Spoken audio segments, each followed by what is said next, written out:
Hello everybody and welcome to the Research Degrees Open Day at University of the Arts London. I'm Jane Nobbs, I'm Head of Postgrad Research at UAL and I'm kind of compere for the day today. We've got representatives from all our colleges and institutes to speak to you today, and also from the leaders of our research development programme and Professor Vida Midgelow, who is the Dean of the Doctoral School. Just a little bit of housekeeping. I know this has been posted in the chat, but in case somebody hasn't seen, if you've got questions you would like to ask us, you can post these in the chat as we go along. And there's a team of people who will be looking at your questions and trying to answer as much as they can as they see them in the chat. Any that we feel are the sort of thing that will be of interest to absolutely everybody in the audience and should be answered more broadly, we'll put those in the Q&A, and we'll answer all of those at the end of the session. Any questions we don't get round to, because there's quite a lot of you here today, we will try and answer outside of this session. So thank you very much all for joining us. It's great to have such a large number of people in the room. And I'm now going to introduce you to Professor Vida Midgelow, the Dean of the Doctoral School at UAL. Thank you, Vida. Thank you, Jane, and thank you very much, everybody, for joining us. Great to have so many of you with us. I'm just looking at this wonderful slide of these words coming, spilling out of mouth, and we're going to be doing quite a bit of that, but also hopefully we'll know a little bit about you through the chat function as we go on as well. Although with quite so many of you, it can't be quite as discursive as we might otherwise be. So next slide, please, Septin.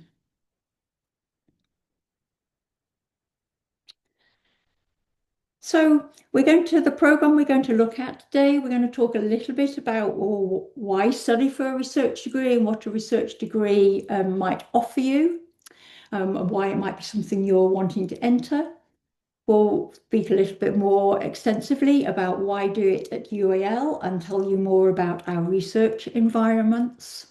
And we'll have talks from each of our colleges and our institute that recruit students and their specific research environments and what they bring. Then we'll go on to think more about how we support you as researchers at UAL and think about our researcher degree training programme.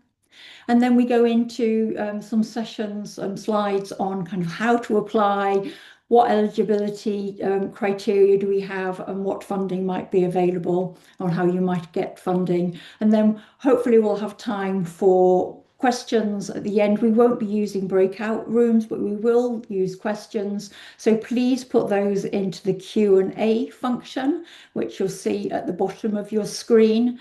And I'll say we'll try and answer as many of those as we can. We've got our PGR team in the background. We'll be picking those up, and we'll save some, as Jane said, to answer at the end. So quite a lot to get through. But hopefully you'll find it informative and you'll have an opportunity to ask your questions. And if we can't answer them here, we'll pick them up with you after. So next slide, please. So what is a PhD? I have this quote here from Sally Morgan. What is a PhD? It's not the Nobel Prize. It's not a professorship. It's the last stage of a studentship, no more, no less. So an advanced degree designed to set people off on a professional path. It's a beginning rather than an end. A set of driving lessons, you might say, before you take the car out by yourself. So this idea that we are thinking about you going on a journey here, and as you make up an application, which we'll talk about further on in the presentation, we're not looking for perfection, we're looking for your readiness, we're looking for your enthusiasm, and we're looking for a project that will really make a difference. So this is an opportunity to train as a researcher and to research a particular project in depth within a framework, the structured framework of supervision and researcher training. So hopefully it's a journey that you'll be excited to make with us, and that you've got exciting projects to bring into that space. And we'll talk more about what that training and support looks like as we go on. Next slide, please. So why study for a research degree? You've obviously all turned up here thinking that this is something that might be for you. And it's a big commitment. You know, this is something that will take you anything from 3 to 7 years, depending whether you're full or part-time. And it's something that is going to take an awful lot of your time, resource, energy, and we hope that you're bringing all sorts of passions and motivations to it. So perhaps we've got too many of you in the room to hear those in person, but we'd love to hear a little bit more about what you're thinking of studying, what your motivations are, and we're more than happy to see those as we go through the presentation in the chat. So you might want to use the chat function for that. But again, if questions come up, put them in the Q&A and we'll answer them there. And we'll also be sharing links with you as we go. So what is motivating you to study? Is that something about really trying to make a difference to a particular community or in a particular area of practice? Is it something that's personal in terms of something that you want to learn, something that makes something you have a real particular passion and curiosity about that you want to tussle with? Is it something about making a change in your career? Is it a step change for you in terms of finding a new direction? So you might be coming straight out of an MA and into a PhD. Many of our students, though, have had all sorts of other careers beforehand or are established arts professionals, and they're stepping back into study in the model of a PhD. So there are lots of different motivations and reasons and pathways into a PhD. There is no one particular model. And our PhD students all come with these huge differences and are a very mix of people from different places in the world and different ages and motivations. So we'd love to hear about those. As modes of study, we'll talk a little bit more about that in a moment, but you might be studying full or part-time. And we also have a couple of different types of PhD. Most people will probably be taking the PhD MPhil, the MPhil PhD, which is a award where you are proposing an area of study and investigating that study through the period of 3 to 4 years full time. Or we might have people in the room here that are thinking that you might be interested in the PhD by published works, which is a very particular degree where you're coming to that degree already with a well-established body of work behind you as a researcher practitioner, or somebody who has been working in academia and has already published, for instance, and then you're pulling that work together and submitting it for a PhD. So there might be all sorts of different kind of routes for you in terms of what a research degree is and why you're doing it. Next slide, please. So traditionally, people have done PhDs because they want to go into academia, and that might be where you are, that might be what you're hoping for. But increasingly, people do research degrees to enter many different kinds of career routes.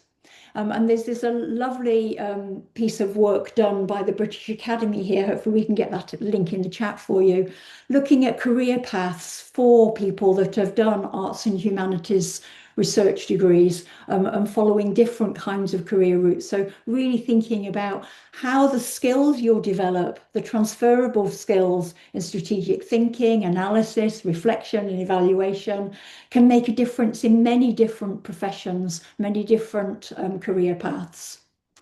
And you might want to think about this once you're designing your research. So how do you design research to make a difference to employers, to policymakers, to other professionals and practitioners? Next slide, please.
So just before we go on to this slide, I just want to note the wonderful things you've been putting in the chat of looking at the kind of motivations you have to study and also the kinds of topics you're doing. So we've got things through about developing career paths, things about sort of making a difference to neurodivergent people, wanting to think about reshaping human identity and creative lives. So wonderful examples here. It's always great to see the wonderful and exciting things that you bring to these spaces.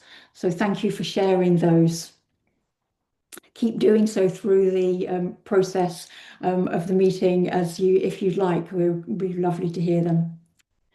So just to bring us back to the slides then, the video you've just seen really is trying to give you a flavour of what it means to come and join UAL. So we are one university, but we have 6 colleges within the university, and we also have a number of research institutes, which you'll hear about as we go through. And we work collectively as research degree students to bring you all together, to think about the kind of real shared experience you have as research degree students and the crossovers between people that might be registered in our different colleges and our Creative Computing Institute, but have these wonderful synergies of shared methodologies, perhaps some shared purpose, and obviously your experience of being research degree students.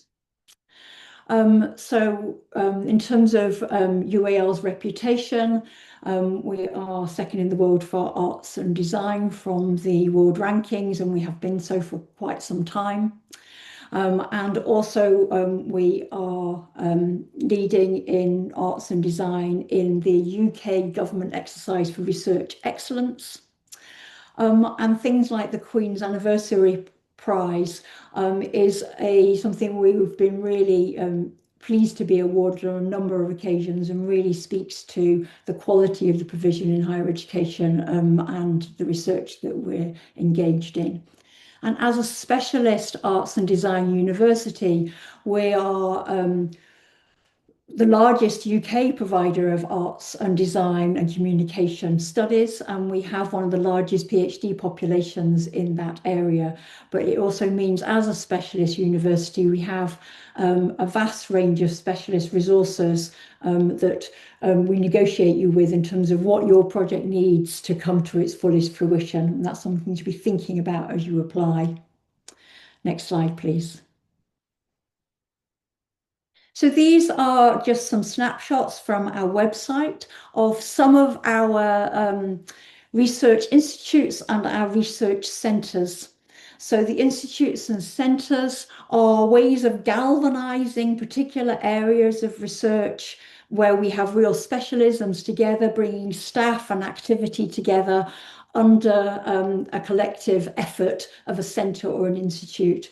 We also have a great number of communities of practice that are sometimes called hubs and other kinds of research groupings that we really hope that our PhD students will get actively involved in. And it really is down to you to be as actively involved in them as you can manage within your life and in your location, but they are there very much as a galvanizing force for areas of specialism. So you'll see there in our institutes, areas of creative computing, decolonizing the arts, fashion and textiles and technology, storytelling, but we also have, as I say, a whole raft of other hubs and centres that we would really welcome you into as part of our research environment. You'll find out more about all of those on our website, because these are all screenshots directly from our website. So go explore, have a look around. Next slide, please. So we're going to go to meet each of our colleges, and you'll see them listed here. And you'll hear a little bit about what each one specialises in and the specialist environment that they offer, and also just an example of just one PhD student that's currently studying with us, or maybe has just completed, to give a flavour of the kind of research that is going on there. Next slide, please. And B, I am handing over to you. Hi, lovely to meet all of you. I hope to meet some of you in the future.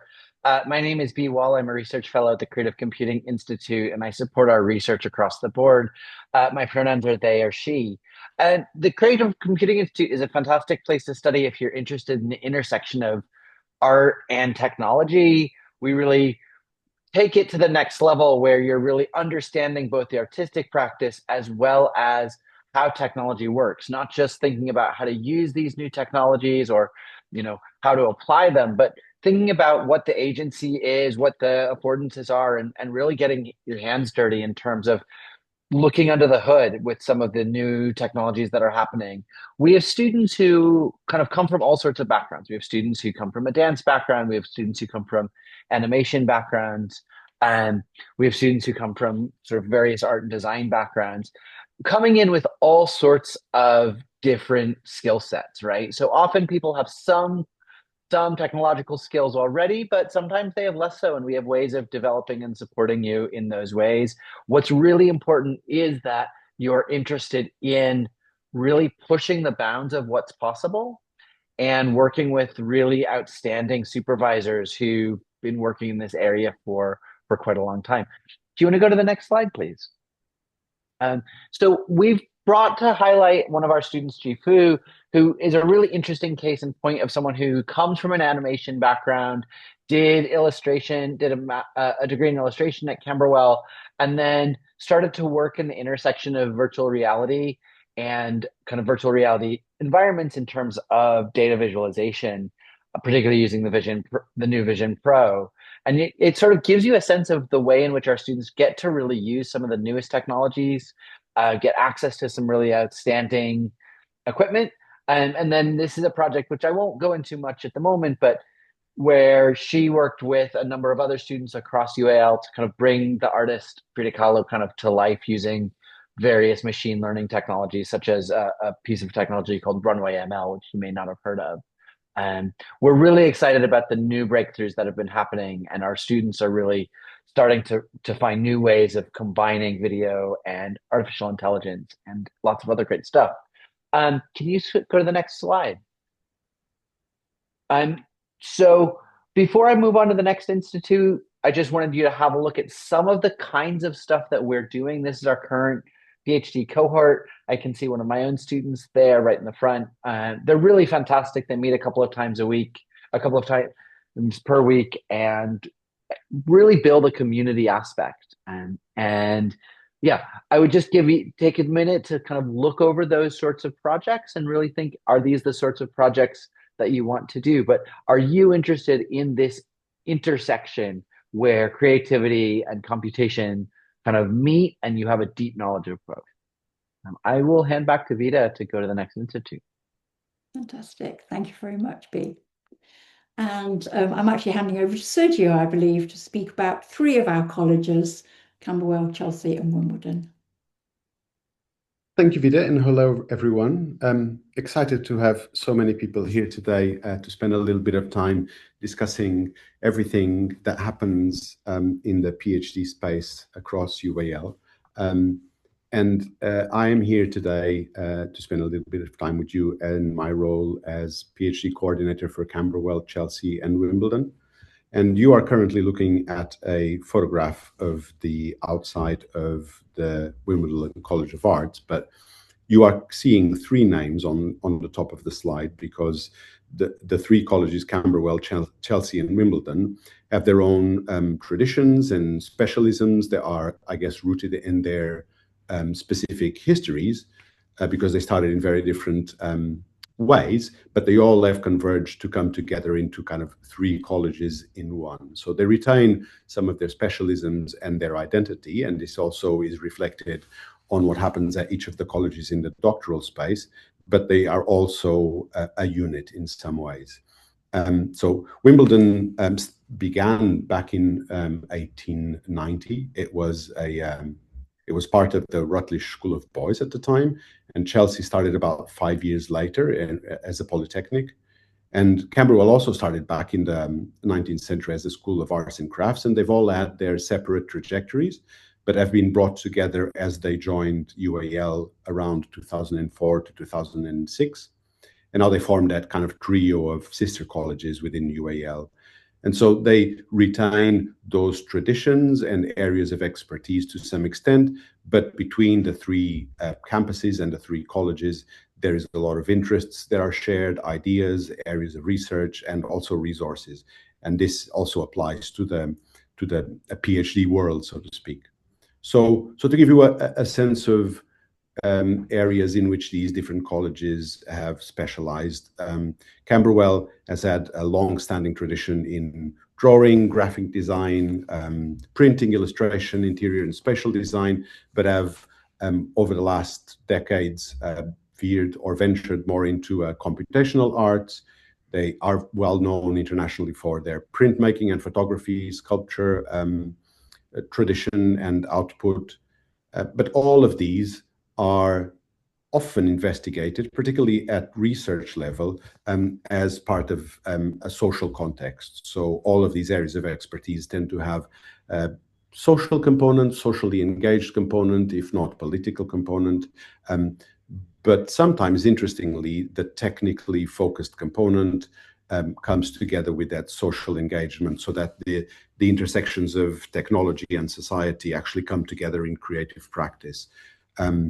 This is kind of true in their different ways of all our three colleges that make part of Camberwell, Chelsea, and Wimbledon.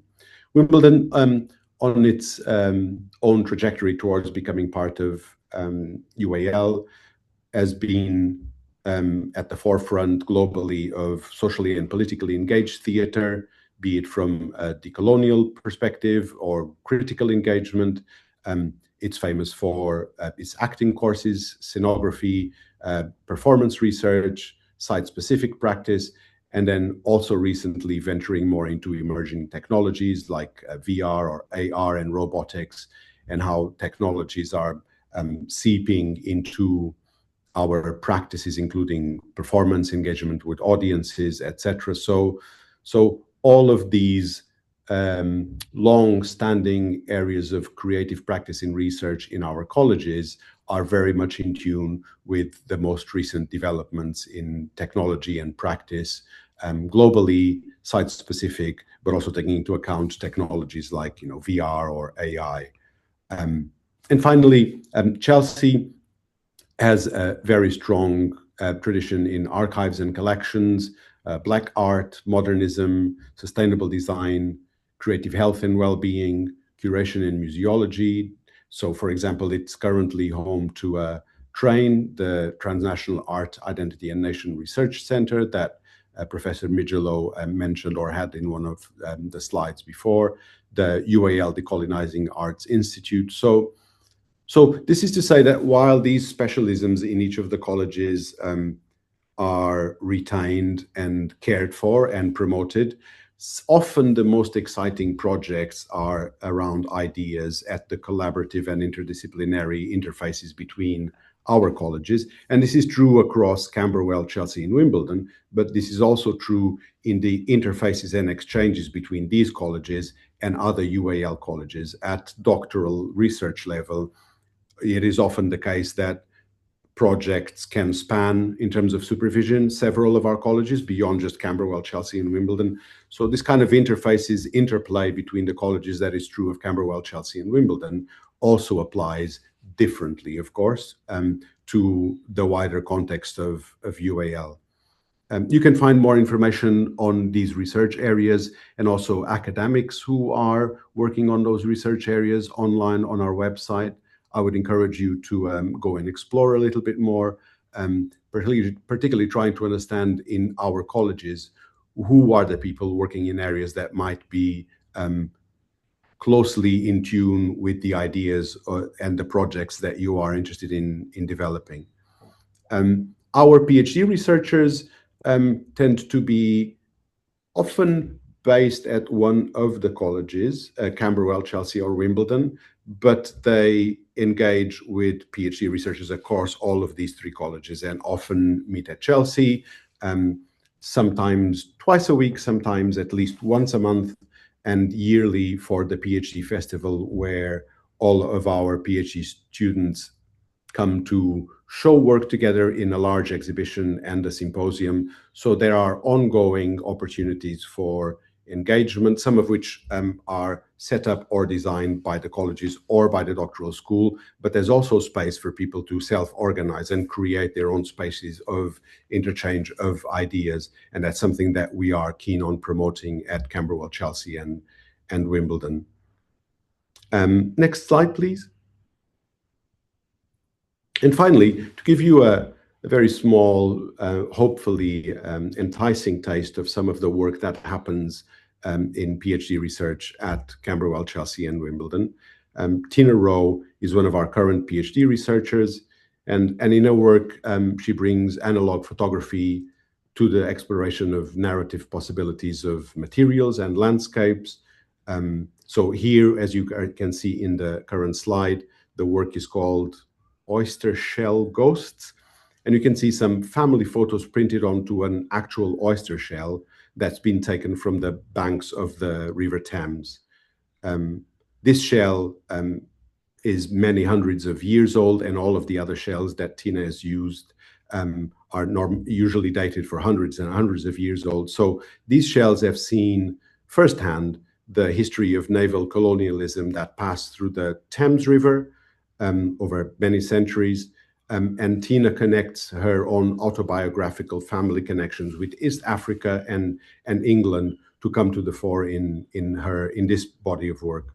So this is interesting in many ways, but one of which is that millions of people and millions of shells have seen and been part of the history of the British colonial empire. And so this comes together in Tina's work in this powerful but delicate, almost fragile way, because these objects are quite fragile. Tina's also mentioned in the past that some of the hundreds of shells that she's printed this way, she's given away some, and so some have kind of gone on their own way. Some have appeared on random Facebook groups where people kind of discuss and try to guess what the object is and where it might come from. So they gain kind of a life of their own. More of our PhD student profiles and projects are available to explore online, but I thought I'd share a little bit with Tina's as a good example of the research that happens at Camberwell, Chelsea, and Wimbledon. So if you're interested, do have a further look at the website. You can contact us via the Camberwell, Chelsea, and Wimbledon research team, and you can also explore supervisors, potential supervisors online for your project. And I look forward to hearing from you and maybe answering some questions at the end. Thank you, everyone, for listening. Back to you, Vida. Thank you, Sergio. Next slide, please. And Katrina. Thank you, Vida. Hello, everyone. Great to see so many of you here today and to hear about your projects. I'm Caterina Albano, a reader in visual culture at Central St. Martin's, where I'm also the coordinator for PhD researcher. Central St. Martin is based at King's Cross. We have been there for about 16 years now, and is a college of art and design. The areas that in the design included at Central St. Martin are very broad, from graphic communication, product design, ceramics, special practices, fashion, but textile design. But also we have art programs, fine art, and performance. Central St. Martin is a very vibrant college, and we currently have a cohort of over 100 PhD students. The PhDs that we supervise at Central St. Martin's are mostly interdisciplinary and transdisciplinary. Some are, most of them are practice-based, but we also have researchers who do more standard or more desk research, which nonetheless is often informed and informs art and design practices. One of the key areas of research at Central St. Martin is certainly around sustainability and ecological justice, and Central St. Martin also has a biolab, and researcher. We currently have quite a few of PhD researchers who work across various areas of design and art, including performance and dance, and living systems. As I said, there is a large and vibrant PhD community at Central St. Martin's, and on the left-hand side of the slides, you can see an image of the PhD symposium that was run last year, Play Dead, that was coincided with the PhD exhibition. These are annual events which are completely student-led and thought and created by our PhD researchers. The theme this year is desire lines, rooting and uprooting. This normally happens between March and April. PhD researchers are also part of the larger research communities at Central St. Martin's. They are very welcome to join all events that run almost constantly at the college as well as at the university. And they can also join the communities of practices, which have been recently established as part of the reorganization of the college in 3 schools. And community of practice brings together researchers at all levels, working on specific areas that include technologies, care and well-being, and archival and other practices. Next slide, please. Thank you.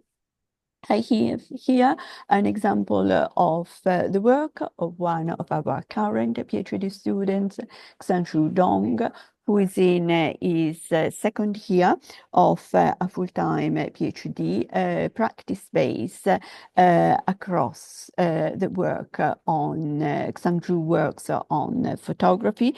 His research project is on queering a photographic portrait within our Chinese context.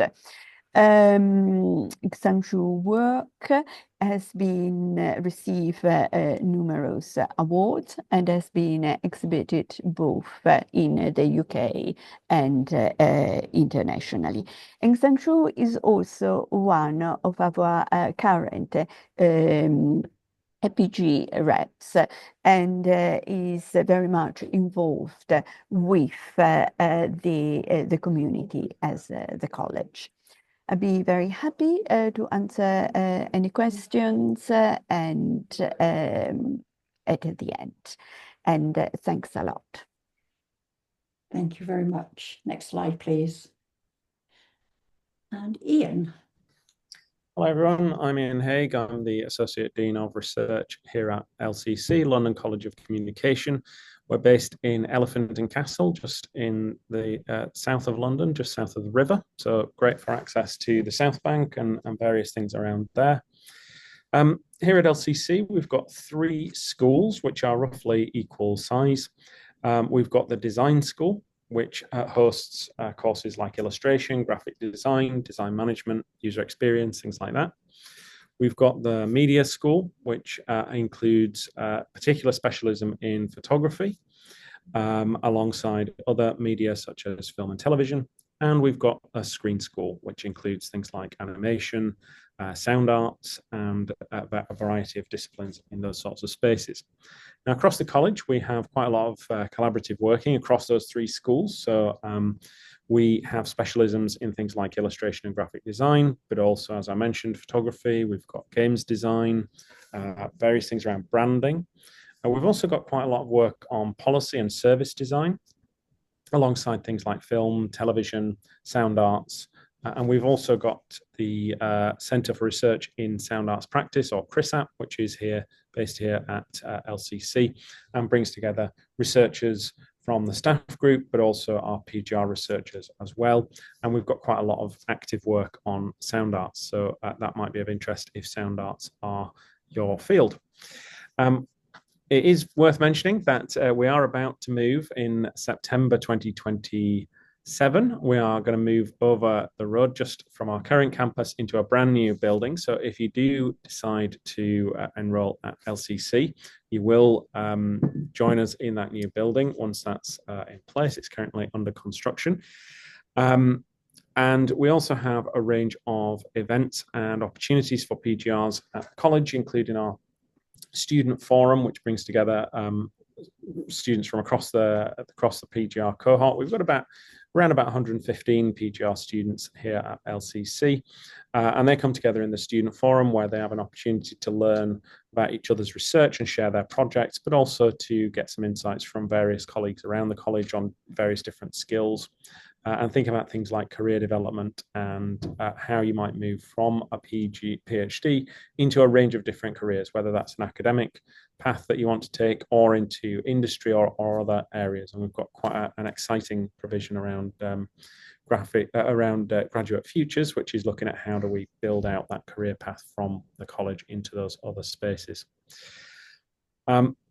I'll just draw your attention to a couple of events, which if you are in the London area, you might want to join us for. Tomorrow evening, we've got the launch of our PGR show, which is called Unfolding Narratives, and it's an opportunity to see what our researchers are doing through practice. Now, they could be people who are doing a practice-based PhD and developing their research through practice, or they could be doing a more traditional PhD in terms of the actual submission, but they're using practice to explain, articulate, or explore that in a different way in the exhibition. So we've got the launch evening for that is tomorrow at LCC. And then we also have a symposium on the 17th, which is an opportunity to hear from students about their projects. And students will be talking about what they've been doing for their research. So those will be, if you are interested in LCC and PhDs at UAL more generally, those will be good opportunities. They are in-person events, and the exhibition is an in-person exhibition, but you're very welcome to come down to LCC and find us for that.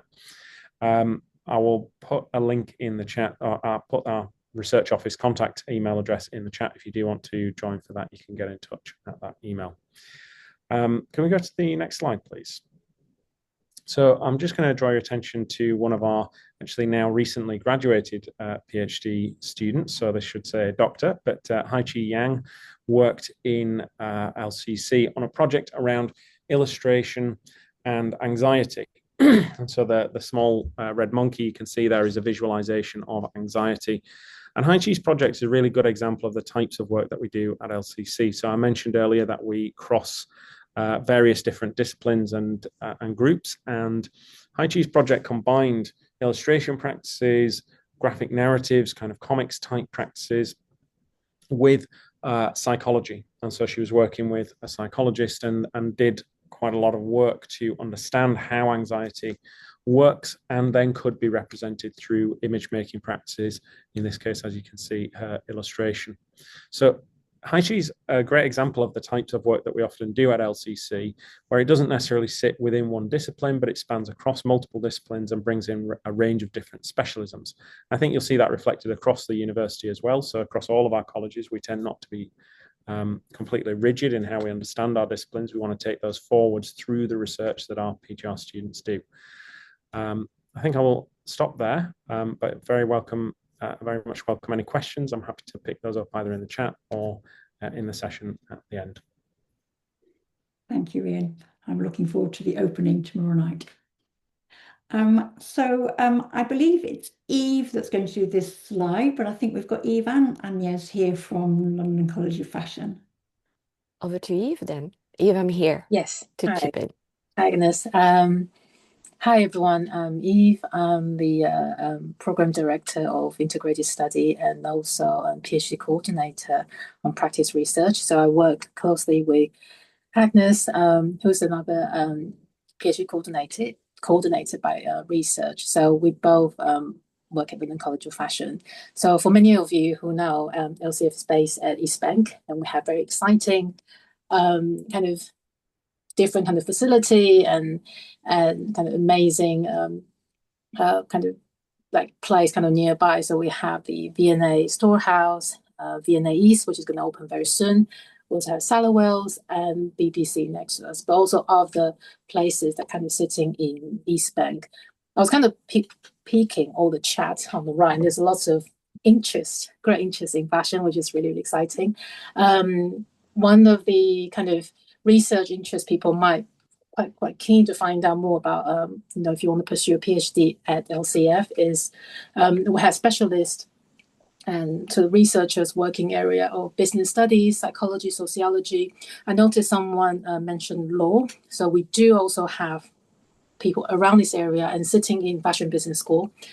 We also have researchers doing cosmetics, material science, cultural historical study, curation and exhibition making, design and performance, and also we have starting to have a really growing great interest in practice research, kind of see across making, in fashion, material, textile, and also creative technology. So these are kind of the area. Lots of the researchers, professors, the supervisors that have in terms of the skills and disciplines. We also have quite amazing kind of different kind of studio and labs kind of sitting in LCF. So if you do have some time to look at the open day, maybe just come by to see, LCF East Bank. It's really welcome to kind of come have a look in terms of, the new site. I mean, it's not new, it's been there for 2-3 years now, but it's quite amazing places. And you also get to see kind of different discipline kind of sitting across different floor, and you're able to network. We also have a UAL Fashion Textile and Technology Institute that's sitting in LCF East Bank building. So anyone kind of looking for researchers, to be supervised through the institute can also look on the researchers on the link that's posting in the chat, that you can have a look on that. So yeah, I think that's so much. That's pretty much about LCF. Agnes, anything I missed here? Just a few more points, but thanks, Eve, and hello, everybody. I'm Agnes Recamora. I'm a professor of social and cultural studies and co-coordinator of the PhD program. Just a few things to mention that we also have a very vibrant sort of series of encounters, meetings, seminars, workshops with the PhD students on at least a monthly basis. So again, in tandem, in sort of to complement, support what the doctoral school does. So for instance, we're having a session tomorrow evening. It's usually 5 to 6 on a Wednesday, followed by pizzas on the 13th floor. Pizza and beers and juice. And tomorrow, for instance, is a session so it's very informal, during which we talk about teaching, tips for teaching, how to get on the teaching sort of stage, and these kind of conversations are often led by the PhD researchers who tell us what we should be talking about. So that's just the one thing, and of course the series, like all our colleagues in the other colleges, of more or less large or small scales, again, encounters, events. It might be in progress meetings that bring together established researchers with PhD researchers. It could be around a reading. It could be around presenting to each other a proposal for a conference, or do some sort of mock run of a PhD paper to be delivered at a conference. So again, a lot of very vibrant events.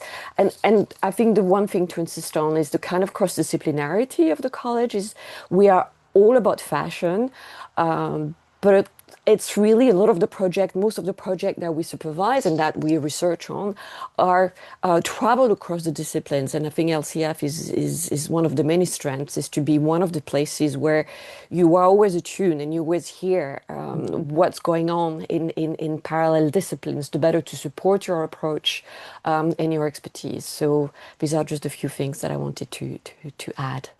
Yeah, it's very, very exciting. I mean, in LCF, because you're not just, if you do come and study with us, you're not just a student in LCF, you're also within the UAL network, and you're able to, go and kind of attend and see what other colleges students they do, and do collaboration, and, participate in different symposium and conferences. So I think there's lots of opportunity kind of for you to be quite proactive and go and explore. So yeah, I mean, the image we're showing here, this is our textile floor. So it's lots of weaving and knitting machine, kind of embroidery machine kind of sitting in the room. So I think I'm going to segue to the next slide, please. So this is Lou, and she's our PhD student. So in terms of the embroidery, she's looking at the Sioux embroidery. So she came from the background of silk kind of making family. So she was looking at the part of her work is costume-led performance, and she's kind of look at the intersection between the Sioux embroidery and the costume-led performance to kind of really challenge this kind of stereotypical viewpoint of how people see Chinese women. And then I think there's a lot of, it's kind of challenging the kind of status quo, but using costume performance as a way to explore and really identify and really kind of develop insights into how these and the making aspect can really further develop. And this is a kind of the work that she has done quite recently, I think, Agnes. Yeah, is it she's in the, what's the stage? Second year. Yeah, so she's in the second year of her PhD with us, and so this is a work that you can see, that the student kind of was sitting through there's a heavy kind of making involved, but also performance, and she was really resourceful, go and secure a place in terms of to do the installation and work with dancers' performance and to put together performance, and to not only with the performance, you also conduct survey and interview, asking the fellow performers and also the audience in terms of to gather her data. So it's kind of through this kind of interaction and this kind of method to really thinking about what her research and comes to really answer her research question. So it's a very interdisciplinary kind of approach, and this is one of the things that's quite excited about sort of practice and research that look like in LCF. So yeah, we're very looking forward to seeing your application. Yeah, thank you. Thank you very much. Vida. Yeah. Next slide, please. We also have a partnership with London Contemporary Dance School, which is just opposite Euston train station. And the London Contemporary Dance School have a rich program of specialist contemporary dance training. And we validate both their undergraduate and master's program, and I've recently built this PhD partnership with them.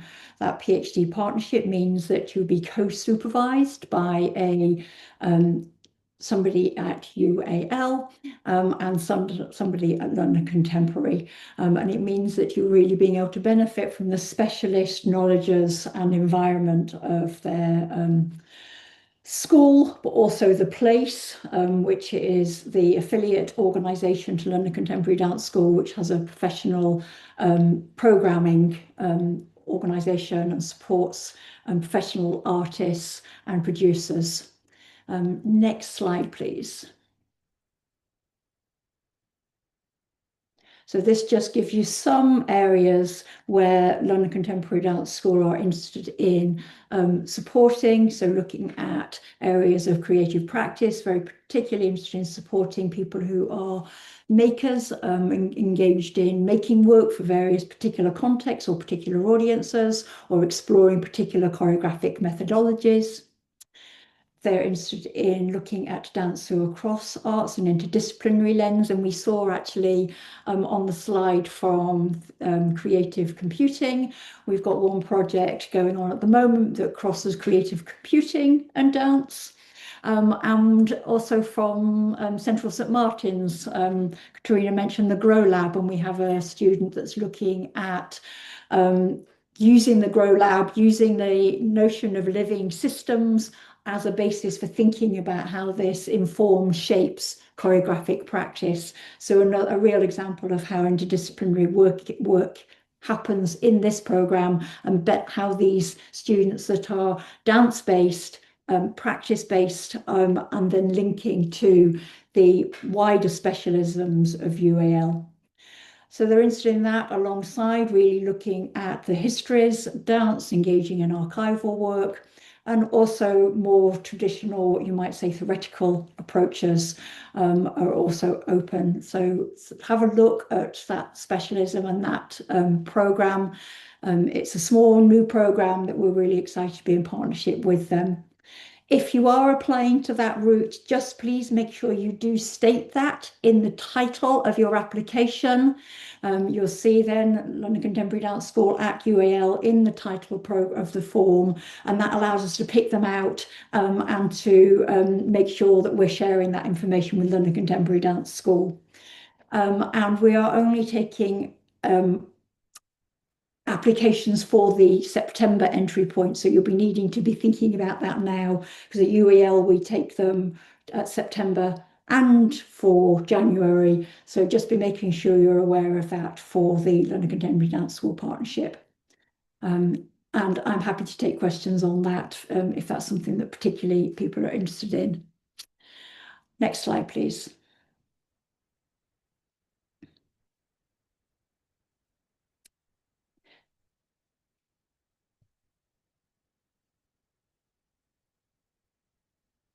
Hello everyone, my name is Hanjun, and right now I'm the year 1 student in LCC doing the game studies in PhD, and basically the topic is trying to understand the classical receptions within the Japanese role-playing game Genshin Impact, which is developed and also introduced by the Chinese company MiHoYo from 2020. It's mainly talking about a particular region which is called Enconomia within Genshin Impact, and it incorporates the Platonic ancient Greek myths and also some biblical scripts and also the ancient Japanese folklores.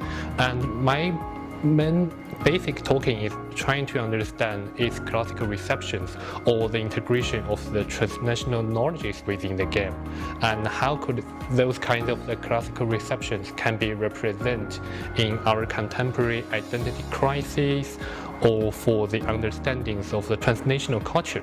I'm also the master in LCC who do the game designs before, and when I do the MA course, I found out I can pursue the academic journey for the game studies career, and because I also have a background in classical and medieval history, and I hope during my PhD journey it's a good way for me to incorporate the historical studies within the game studies, and with the background of a game design master, I can incorporate both the design practice and also the academic game studies, theoretical studies together, which is kind of like the research gap in game design or game studies, if I can say that. So that's why the reason I hope to choose UAL as my PhD school. Thank impact. So just some real insights there into the work that's going on in our colleges, and some real lovely examples of these really nuanced, enriched projects that our students are undertaking. So we're about 3/4 of the way through our slides now, and we're just going to shift our focus to looking at the broader research development program and how to apply. And I see that lots of questions are being picked up and answered in the chat, so please, and in the Q&A, so please pick them up there. Some of those we'll save for questions at the end. A moment, if you haven't already, because we've been sitting a while, just kind of stretch, move a bit. We don't know what you're doing behind those screens, so if you're making sure you're staying hydrated and you're staying moving, as we move on to the next part of our presentation. And I think it's probably Bob and Alison who are sharing these next slides. Hi, everyone. I don't know whether Bob's in the room, but it may just be me, so I'll just pitch in. No worries. So my name is Alison Green. I am a reader in art, curating, and culture at Central St. Martin's, and I also am very happy to be Director of Doctoral Training and Development in UAL's Doctoral School. And we haven't really had a chance to talk about that, so that's what I'm going to share a few thoughts about. So I do this job alongside Bob Wally, with the support of Sedtin Wan, who's here today, with the support of the PGR team, who are also here today, and Vida is really also an important figure within the Doctoral School, which was founded at UAL just under 3 years ago. So this is, in a way, what we're interested in, and is that the Doctoral School is like both a place and also a sort of like a concept, or a sort of so it's both a kind of conceptual and a physical home. It's located in High Holborn, right in central London. It's basically made up of 2 big rooms and a kind of office space, and a sort of little bit of social spaces here and there, and a kitchenette, and so on. And as you can see from this picture, this was a kind of a social event that happened alongside a symposium where a student from Central St. Martin's, Sarah Rakovich, was basically using an event to hold a kind of impromptu presentation and a kind of activity around that kind of both shared and also supported her research project, which is about more than human and kind of queering the more than human. And so maybe what you can see there is just this idea of sort of supporting exchange, supporting kind of research gatherings, supporting the kind of overall sort of training, and what we think of it as researcher development.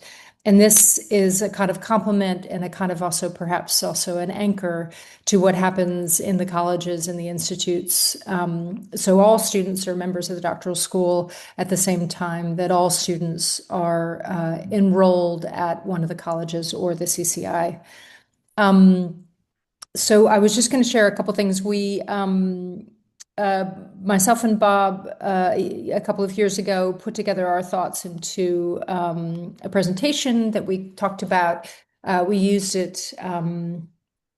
the concept of wayfinding as a kind of way of generating some thoughts about what it is to be held, what it is to be oriented, what it is to kind of have the conditions in which you can explore your project established for you. And that was sort of what we were and have been really thinking about as what do we do at UAL that is kind of unique and special, or that is fit for the kinds of students that you are. So we built on a couple of concepts, such as ones put forward by Vernon Trafford and Josh Lesham in an article called "Doctorateness as a Threshold Concept." We think that doctoral learning frequently involves a shift during the postgraduate journey where change occurs, and the researcher experiences new ways of seeing their understanding or place within an area of study. Trafford and Lesham also framed doctorateness as a demonstration of independence, which requires a sense of understanding in the field while working hard to redraw it. And so what we've thought of the doctoral school as providing is a framework that holds and flexes, that supports a journey that we hope to be a wayward wayfinding. So the challenge we see is how to pluralize what is often an individualized experience for postgraduate researchers in and across our disciplines and practices. And so what we offer is a structured program of orientation and development, and that crosses, that's basically a kind of integrated program in the doctoral school and in the colleges, many platforms for discussing, sharing, and exchange, and something that complements the supervision. So the supervision is, there have been a lot of questions about supervision. I hope some of them have been answered. I mean, supervision is a kind of core relationship that you have as a PGR student with key academics who work with you over the length of your study. And there are other things that also support your development in addition to that supervisory relationship. So maybe I'll leave it at that, and I look forward to some more questions. Thank you very much, Alison. So we're moving on to some of the pragmatics of this process, or how to apply, and some questions around funding and visas and criteria. So I think I'm handing over to Jane. Thank you, Vida. Thank you. Yes, I'm going to talk through some of the sort of more nuts and bolts elements of applying to UAL. So I think I'm going to go straight to the next slide, please. Okay, so we welcome applications throughout the year. We do have some deadlines, and applications this year for self-funded places commencing in September 2026-27 are open, with a final deadline of April the 30th, 2026. We will very shortly be opening applications for our studentship project awards, also to commence in September 2026. And the application route for these studentships will open in the middle of March and close in the middle of May. These will be student projects. They're open projects, but they are projects written by members of our supervisory community, and you'll be invited to submit an application that responds to that project. We also have a January intake, as Vida's mentioned, and applications for January 2027 will open in June 2026, and the deadline for entry in January 2027 will be August the 31st. Just to remind anybody interested in London Contemporary Dance School, they should apply for entry in September. Also, just to help you with your expectations on responses to your application, a full assessment application can take 2 to 3 months from submission of your application. That's not to say you won't hear from us in that time, because you will, because you might well get an invite to an interview and have an interview, but it could take that sort of period of time for you to actually get an outcome.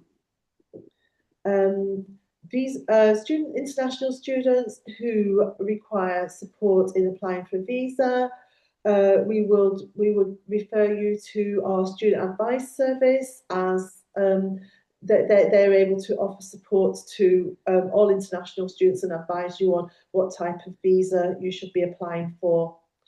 Also to mention for international students that once you're with us, you will be required to have a monthly academic meeting, and you'll need that will need to be evidenced by completing a report on it with your supervisors, or signing in that you've attended one of our research and development programme activities. Next slide, please. So this eligibility and entry requirements.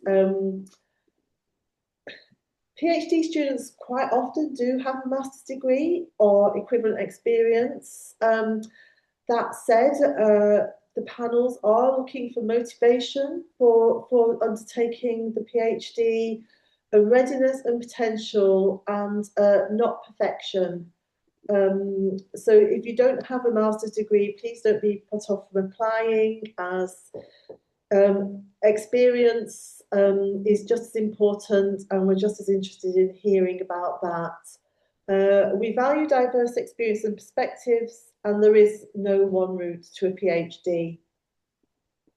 We also actively encourage applications from candidates of all backgrounds, including but not limited to different ethnicities, genders, religions, care experienced applicants, first generation students, disabled and neurodivergent applicants, and people with non-linear career paths. If you are not a national of a majority English-speaking country, you will need to demonstrate that you are suitably proficient in English, and the normal route for that is to do the IELTS qualification. And details of our requirements for that are on our website. Setting, could you just take me back a couple of slides, please? I'll just talk about supervisors and how to look for a supervisor. That's it. So, yeah. So before submitting your application, you will develop a proposal. You can look for an appropriate supervisor within UAL, and you can do that by looking at our researchers on the website. You can put keywords in there, so you can put your personal interests in there, and it will bring up a list of supervisors, almost like a little bit of a matching thing. But if you can't find a supervisor, if you're not sure what the best supervisor to study with would be, then do not be put off by applying, because you can get advice from that by the college you apply to. You apply through the normal submit application through our application portal. That will then be reviewed by people in the relevant college or institute. Out of that, you might get invited to an interview. And I've already mentioned about visas and funding. I'm going to talk about funding a bit further later. Can we move forward, please, now, Sedtin? Okay, so here we are about funding, which I've seen quite a lot of questions about in the chat. I'm hoping that what I say now will answer most of those questions. So many of our researchers are self-funded, or they're funded by their employers.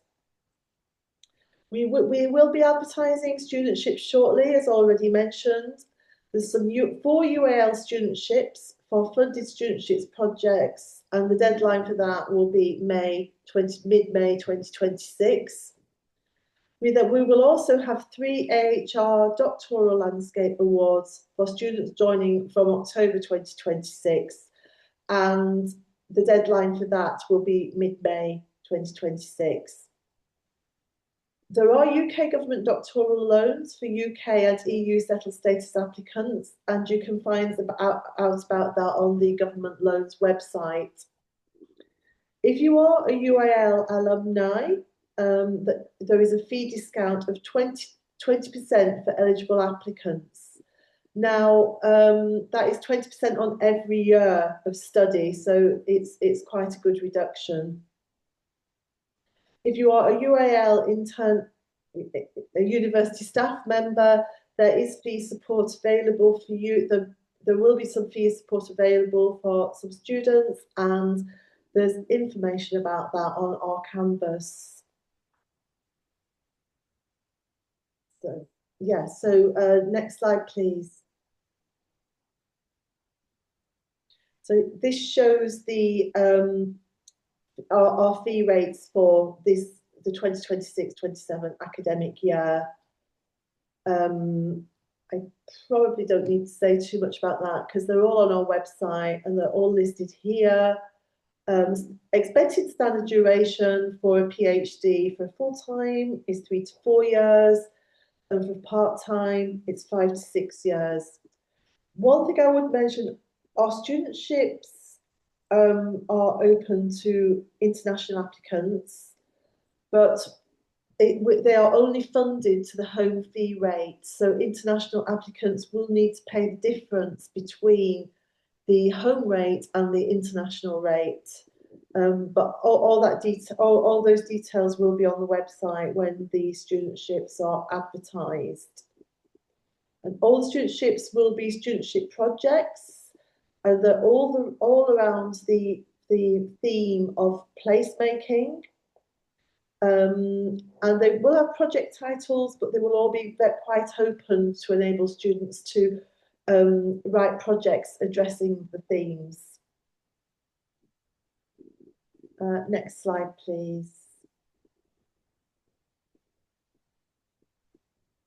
So we do have some other application routes. Students can transfer from a different university into UAL. And there probably isn't anybody here in that situation, but we do get quite a number of students who started in another institution and for many and varied reasons want to transfer the research degree to us.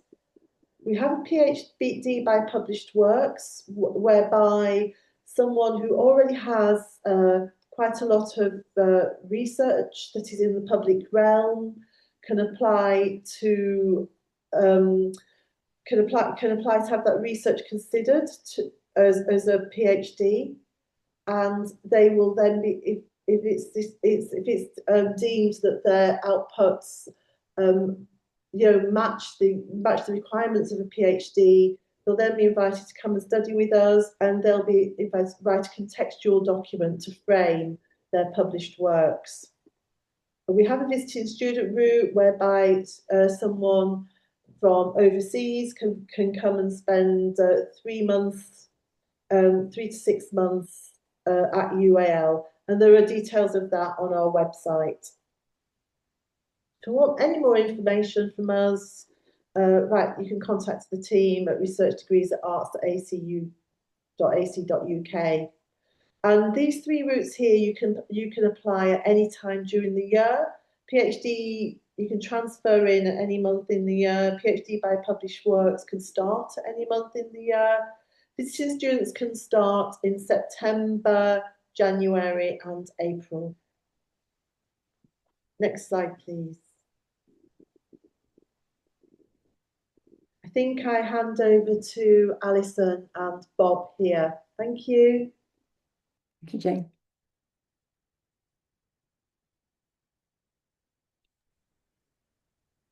Hello again. It's Alison again. So thank you, Jane. And now we're just turning to the support that we've put in place to help you make your application.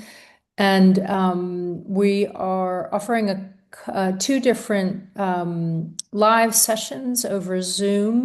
One of them is soon, in a couple of weeks, on the 24th of March, and that one is aligned to the first deadline that's coming up for people who are interested in starting in September.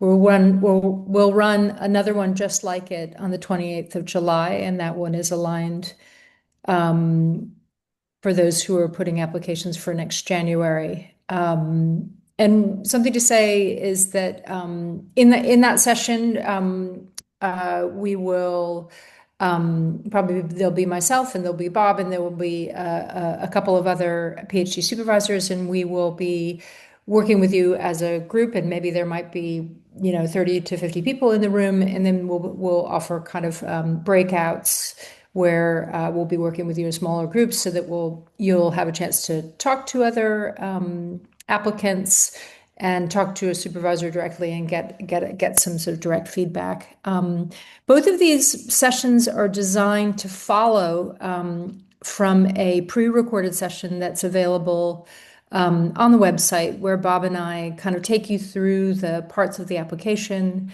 and give you some tips and ideas and sort of some approaches and maybe some prompts to help you begin that process.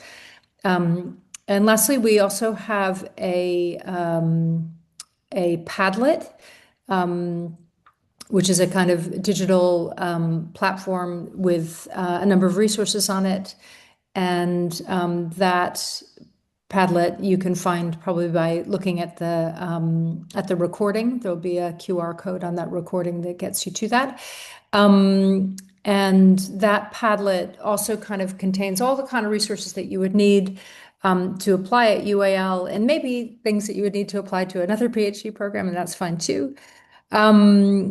And so we encourage you to sort of make use of those as and when you need them. And just to say on the Padlet too, if you do manage to get a hold of that, there's a column which has a way for you to pose a question and for us to answer the question as an ongoing thing. So we check that maybe every couple of weeks and try to answer questions as they come up. There is also a note here that also about how to approach or whether to approach a PhD supervisor, a potential supervisor. So if you've got a draft proposal, you might want to use it to reach out to a potential supervisor that you've either know about already or you've found through the UAL researcher database. I know that link has been shared a couple of times. That's a good place to go and have a root around and see who's who. It's important to say that you don't need to have a supervisor before making an application. You may find you establish a relationship with somebody, and that becomes something that you can add to your application to say, I'd like to be working with so and so. This is a choice I'd like to name, but that may not be able to happen within the time frame in which you're applying, and so that's certainly not meant to be a barrier. One thing to say is if you are approaching more than one supervisor at UAL, it would be really helpful to write in the email who else you're approaching, so that supervisor understands that other people have been approached and that there might be ways that they can communicate to help to support you. So that would also prevent getting kind of potentially multiple answers that are quite different for different people, so that we can help coordinate that. Oh, thanks, Bob. Just shared the Padlet. And I think that's probably enough. Thank you.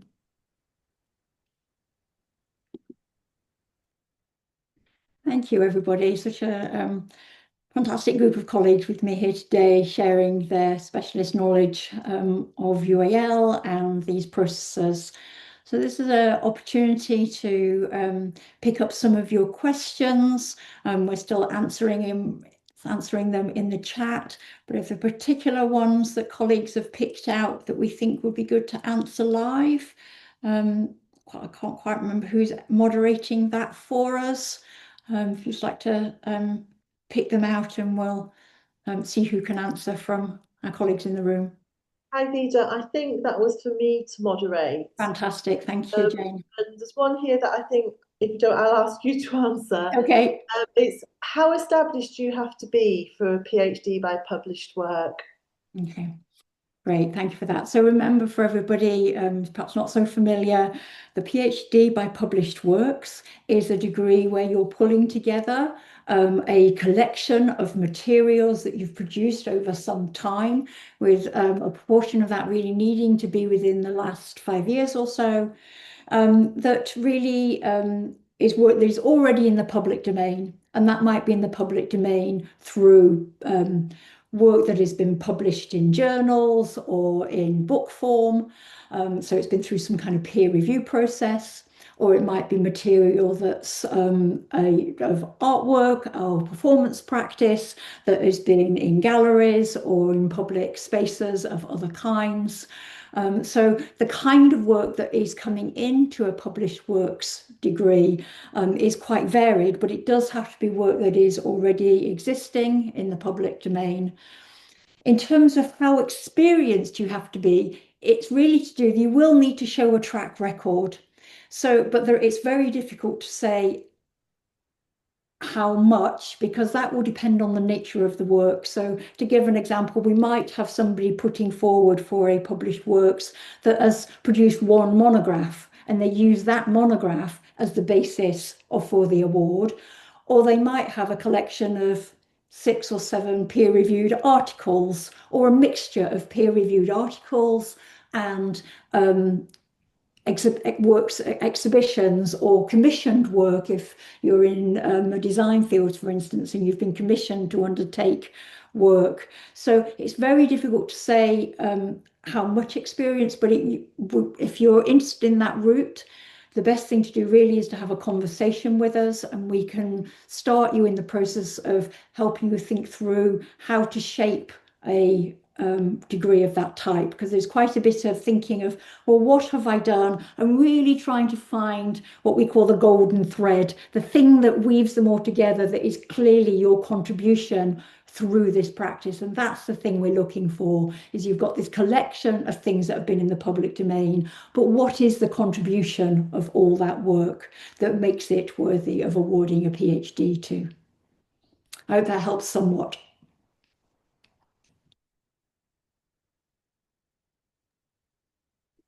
Okay, there's a question here that I think Alison touched on, but I think perhaps Ian Haig could answer this one. Is it possible to have 2 or 3 supervisors from different colleges? If so, how does the process work in bringing them together, or how do I engage with them separately? I'm happy to answer that. Within UAL, you certainly can have supervisors from multiple colleges. The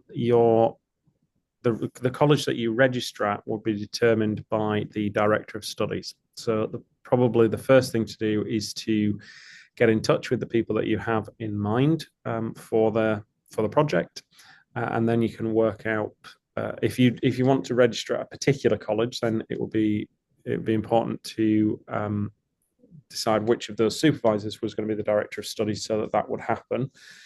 In terms of bringing them together, I mean, it's really about just including everyone in the conversation. Often students will contact different people and talk to us separately, but actually, because we do have team-based supervision here at UAL, we can coordinate with each other. We're not the colleges are not competing with each other. So if you want to talk to 2 or 3 people from across different colleges, I would say get in touch with them, let them know that you're talking to, well, who you're talking to, and then you can have a joined up conversation where you get one set of feedback, which will help you develop the proposal, and you can work out within that group how that dynamic will work. But yes, it is possible to have supervisors from multiple colleges, and we've got quite a lot of examples of that cross-college supervision across various different configurations. Thank you, Ian. And also, just to reiterate, if you are struggling to find somebody that you want to approach, that doesn't have to be a blocker. Please put an application in, and in the process of reviewing your application, we will identify potential supervisors. That's a key part of the initial stages of reviewing applications. So please don't feel like you have to reach out. It might not be something you're even comfortable with doing, so that's fine. So if you are approaching people, making sure you're letting everybody know and you're copying people in, but equally, you may apply without having done that work, and we will read your application and identify potential supervisors in that process. Thank you both. There's a question here, I think perhaps Katerina, would you like to take this one? I did my MA 20 years ago, and most of my work since has been in the creative industries. How would you demonstrate your suitability for a PhD study? Professional experience is important as academic proficiency when applying for a PhD, and perhaps is the way in which your the work that have you developed during your career will support your research proposal. And how you develop your research proposal and what that experience brings to the kind of research that you want to do. A PhD is very much based on the research project that you will be carried out and the one that you propose when applying, and that will develop and change during the process of the research. So I think that is really the context and the articulation of the research project that is central to the application and to the way in which both the work, your previous studies and your professional career are brought into that and support each other.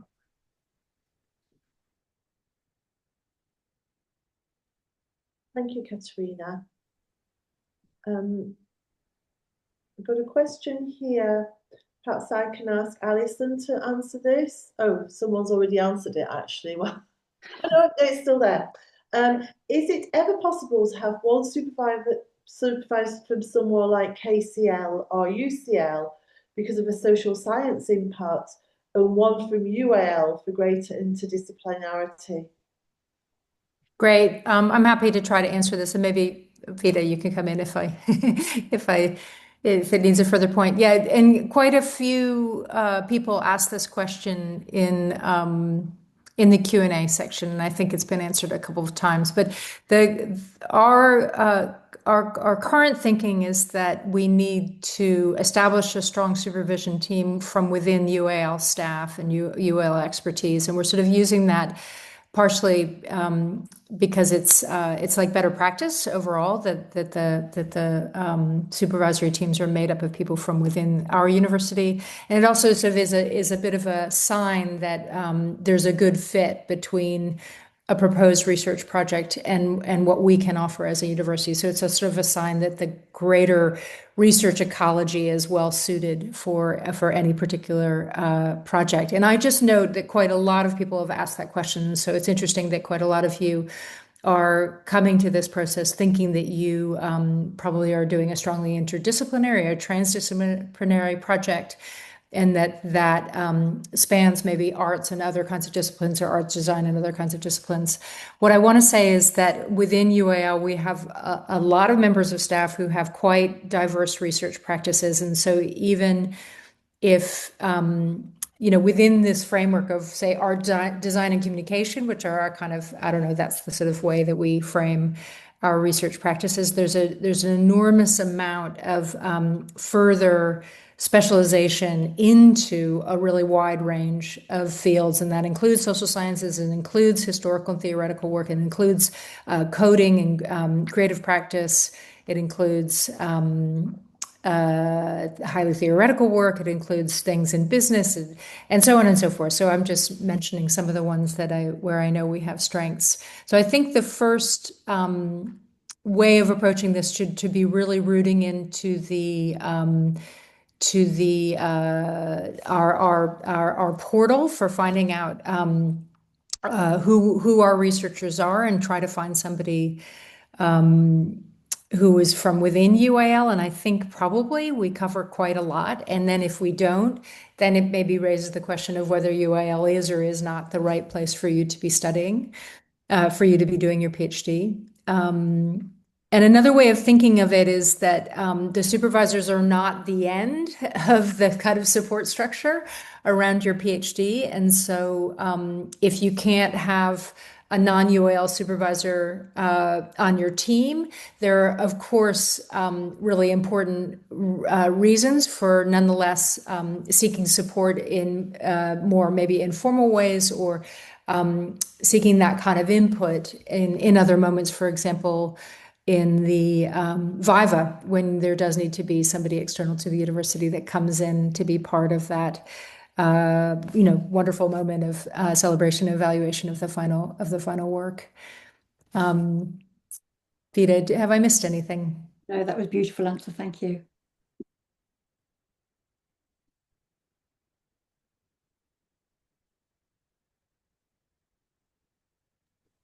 There is a question here saying, if I plan to apply for studentship funding, but then this is unsuccessful, is it possible to then self-fund as the deadline has already passed by this point? Vida, are you able to answer that one? I can, I'll have a go. So firstly, to acknowledge that the timing of these two deadlines we recognise is not ideal. It's through our process of coming toward the funded offer. We will be looking when we are engaging in the shortlisting of people who've applying for funding. So if, for instance, you might be shortlisted and interviewed, and we will really see huge potential in you and the work that you might bring, and we would look to support you in terms of what that might look like as a self-funded offer, knowing that the studentships, whilst quite openly described, they are with a particular partner, so there would be some need to rethink about what the project could become, but we would certainly be looking to support people that we see potential in through that process.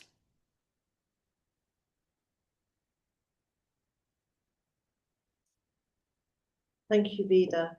Thank you.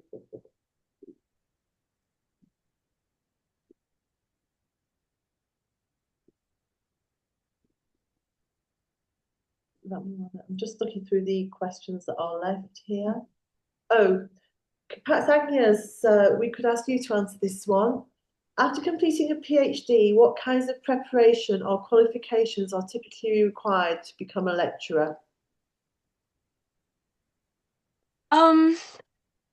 First thing that we try to do and that we do at the university is we support PhD researchers into training to become lecturers. So you will be given the opportunity to do a few hours of teaching across a certain amount of time. But after that, once you have your PhD, if you have some teaching experience, you just lecturing experience, but sometimes even without, you can just join a university if there's a post made available. There's no, unless again, Vida, unless I've sort of missed something, there's no required teaching or lecturing qualification, although this will often be provided or requirement at a university you might join. So for instance, there's something called the PG Cert, or I don't know if it's still called the PG Cert. There's a training that most of my colleagues and I have done at some point in our presence at the university to get on top of the Lethurst pedagogy for lecturing. But otherwise, yes, I think if you have your PhD, if you've had some teaching experience, and again, we'll support you in that throughout the years, yeah, you can apply for lecturing and teaching positions in various institutions. Thank you, Az. Yes, and just to add, obviously, depending on where you're wanting to teach, what country you're wanting to enter the academic staff for, there will be different kind of criteria. So that's something worth to be aware of.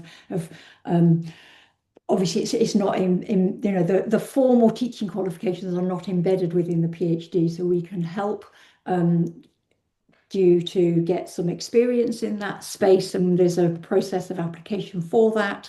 But you will be wanting to think about, well, where do I want to, what country am I entering, and what are the criteria there? Because there are different. So, for instance, we mentioned the PG Cert, but equally there are other kinds of ways of becoming accredited or following kind of acknowledged experience and writing around that acknowledged experience. And they're things you might want to start gathering if you're able to do some teaching alongside your PhD, if that's definitely a career route for you. Ian, you came on camera a while. Did you want to add?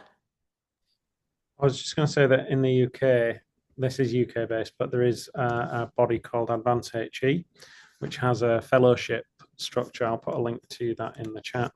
That is not a required qualification generally, but it is nationally recognised as a good standard of different types of academic practice, and there's different levels of that fellowship which you can work your way through as you progress in an academic career. So that would probably be one that's worth having a look at, although it wouldn't be generally an expectation or a requirement that you have that in order to teach, but a lot of universities do support that. Thank you, Ian.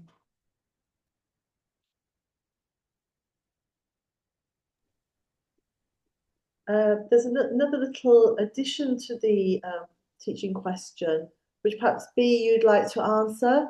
It says, can opportunities for teaching experience be part of the PhD? Okay, I can pick that up. So we are just in the process of relaunching a graduate researcher into teaching scheme that is a scheme that gives you some opportunities for training. You can do the training actually totally separate from the scheme. So if you need some kind of introduction to what it means to be a university member of staff, a lecturer, then there's a training for that.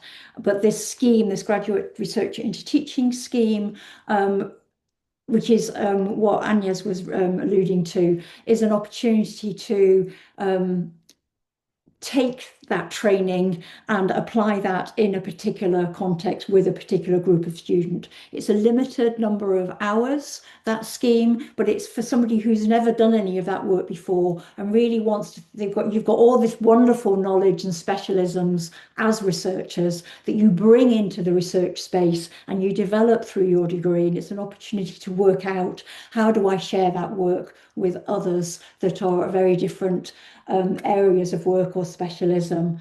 So that's one of the ways that you can gain a little bit more experience.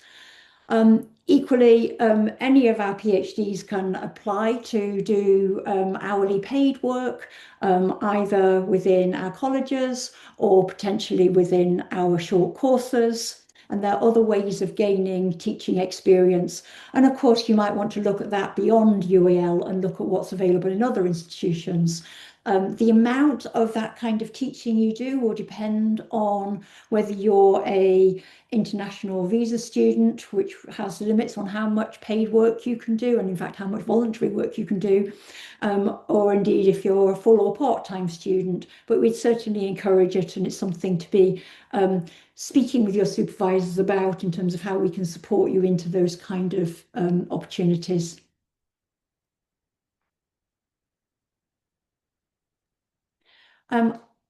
I can pick up this one that's also just come into the chat around practice-based. Can we speak a bit about practice-based PhDs? So we offer a very open process towards whether something is, how much practice is a practice PhD and how much is then a more theoretical model. We work on a model which suggests that you and your project will define exactly how much of whether it's how much of it is theory and articulated through writing and how much of it is shared through the practice. So we are open to all kinds of approaches. There's no one fixed approach to that. So in the practice-based PhDs, essentially what you're doing is bringing and exploring and experimenting and finding through the practice itself. So that might be through a community practice, it might be through an art practice, it might be through a design practice, it might be through a coding practice. So the practices that you are working on are many and varied, but the challenge of that is how do you bring your research questions to that practice, and how is that then a way to generate your insights? And then what you're doing is framing and reflecting on that practice in terms of how does it sit alongside the work of others, and also articulating the findings, articulating the insights. That might be ones arising from the process. It might be ones arising from the experience of presenting the work and sharing the work with others. The way that work is presented, again, is fairly many and varied. So it might be that you are writing, say, around 40 to 50,000 words, and the other half of your work is presented through documentation of practice. It might be that you're wanting people to come and see and experience your work live or in its real world situation, and it might be that you're integrating these things in terms of the discourse and the practice are fully integrated into the way you present. So that is all open to what's right for you and your research.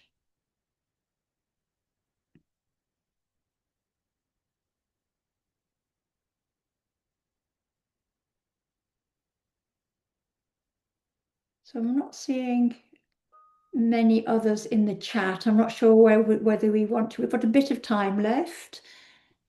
We've got one that's just come through in the chat, which is who decides who gets the studentships? Is the DOS named on the project? Could you please speak a bit about the process as there's so few studentships? We certainly can, so I can pick up that. So you'll see when the studentships are advertised that the supervisory team is named, so and it gives you a bit of a biog of them. But the selection will be both by those supervisors, but within a wider panel of people that might include the partner, but will certainly include people that are beyond the supervisors across UAL. And it will be those people that will be both shortlisting and then interviewing.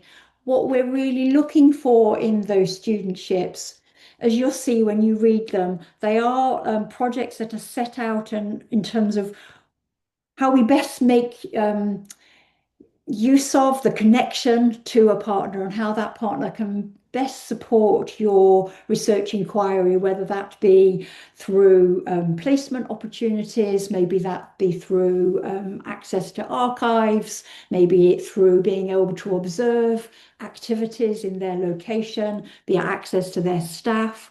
So they're quite varied in terms of the kinds of relationship with the partners, but all of them invite you to bring your many varied specialisms and insights to that work.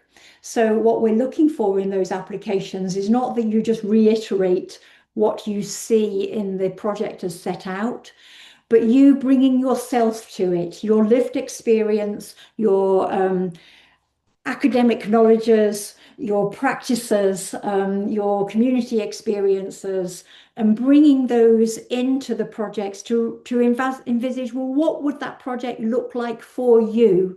And that's what we're really interested in, you articulating for us in those applications.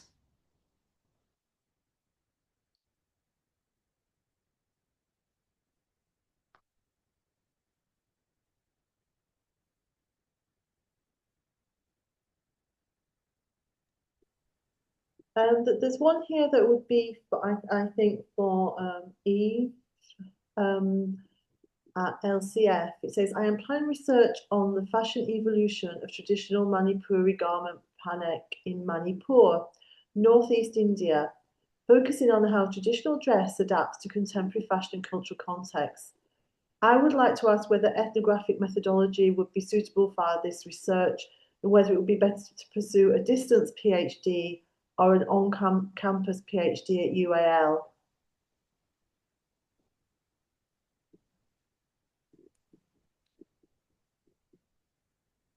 So I could just pick up the end of that, but not the specialism. So just to say a little bit about those two routes. We have an online only route, and that is for international students only. And it is one where you wouldn't come to the buildings at all. You would access all your supervision and all the training online. That is really easily managed these days in terms of online supervision. Those meetings are generally held on Teams. And all of our training, we make a real commitment to having it either online or hybrid. There are some small elements that are more difficult to access as a distance learner there's a few things where it really requires in-person attendance, but we make a real big commitment to either hybrid or online offer. Everything in the doctoral school is running that way. For those that are wanting to, international students wanting to come onto campus, then obviously if there are particular equipment or material spaces and specialist facilities that you need in order to complete your PhD, then that would be a really good reason to be here and on campus, as well as obviously the wider environment of London, if that's something you're wanting to avail yourself of. So that would be something to think about in terms of designing your project, of what it is that you need and where do you need to be. And what I'm hearing in here in terms of an ethnographic project, it might be your field work, for instance, is mainly based in India, and that might be something that guides that choice for you.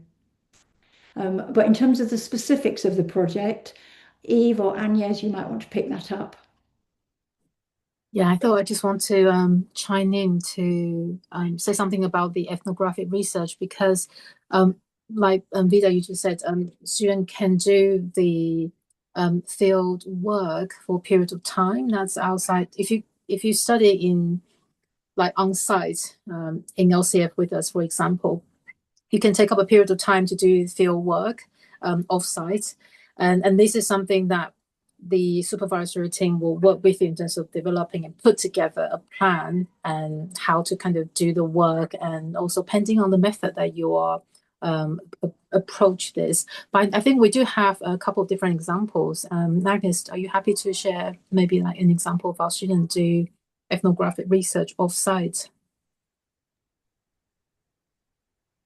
On top of my head, you'll have to help me here, but yeah, I mean it's often used as a research method across a lot of the projects, and as a key research methods from colleagues as well. I have to admit, Eve, I can't just sort of zoom in on any particular topic here, but yes, again, and we have expertise. I mean, not least Eve is an expert on ethnography, but we also have digital ethnography. So, and to tie back to one of the questions earlier about social sciences, we do have specialists in social sciences at LCF, sociology, anthropology, ethnography.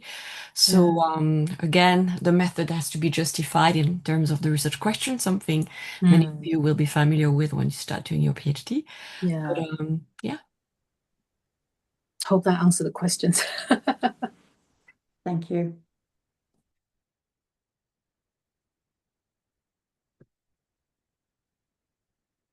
How are we doing, team, in terms of answering online and in person? I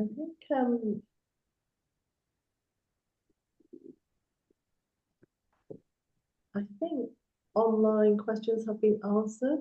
Oh, there's one here. Oh, Alison is answering it actually. So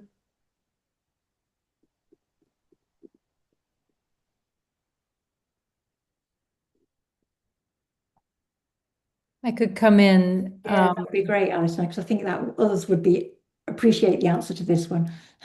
If this is the one, I was in the middle of answering it. It's asked by somebody named Claire, who's asked, how defined does your research idea and question need to be when you apply for a PhD program?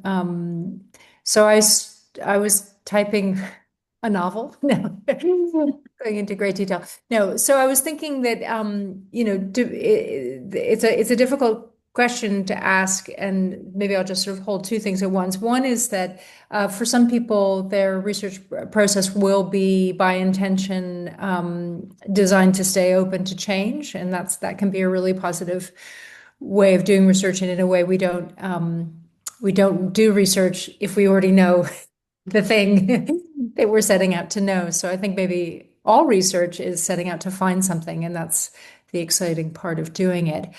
On the other hand, for some people within their own methodologies and fields and disciplines, the thing that they're doing will be very kind of closely defined, and that may be really important for their approach.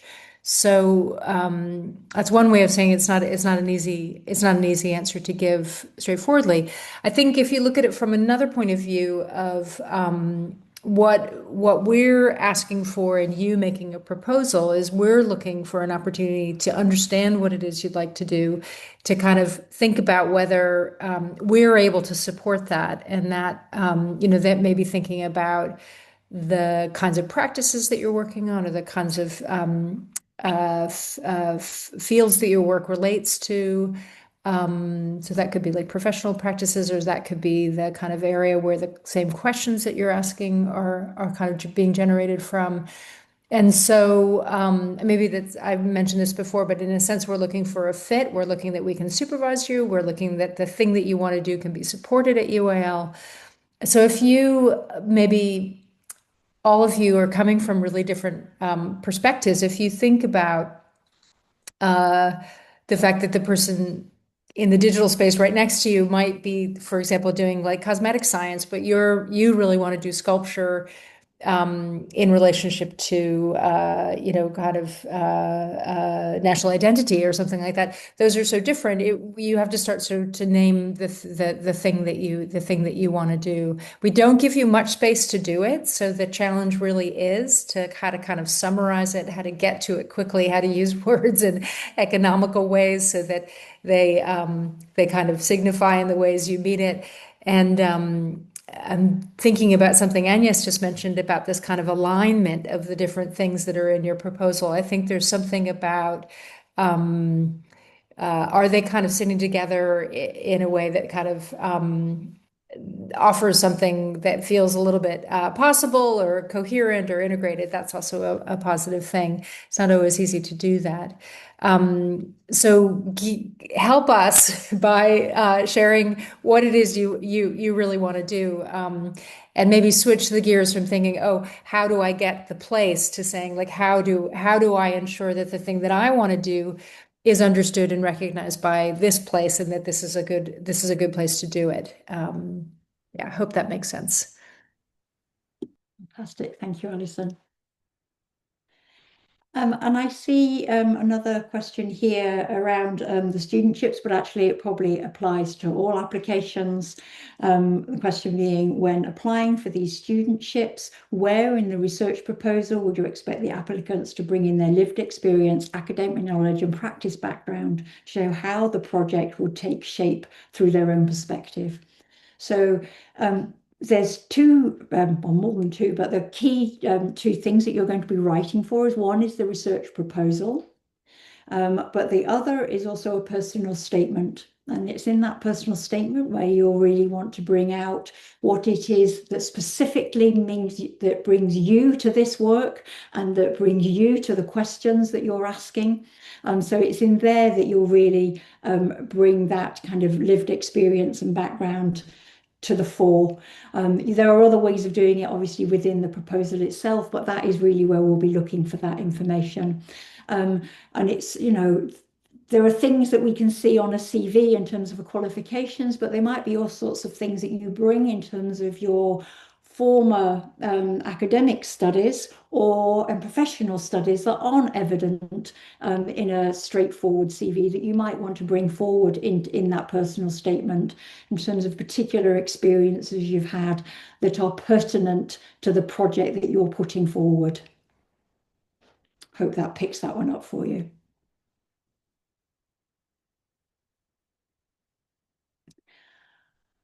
All right, so I don't see any other open questions at the moment, and we are almost out of our time. So I think probably to say thank you very much for you all being with us.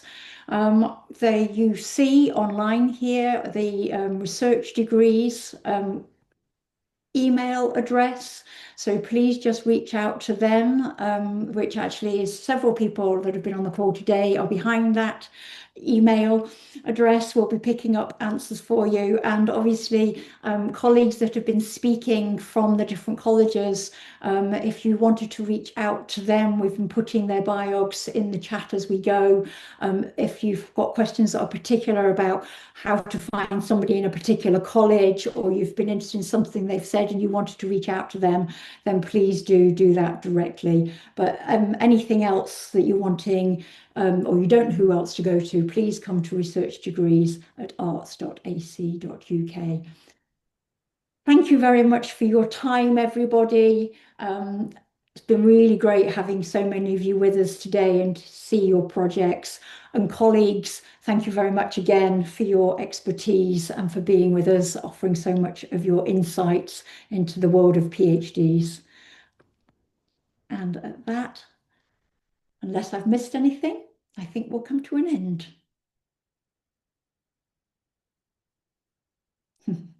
Thank you, Vida. Bye-bye, everybody. Thank you. Thank you. Bye. Thank you.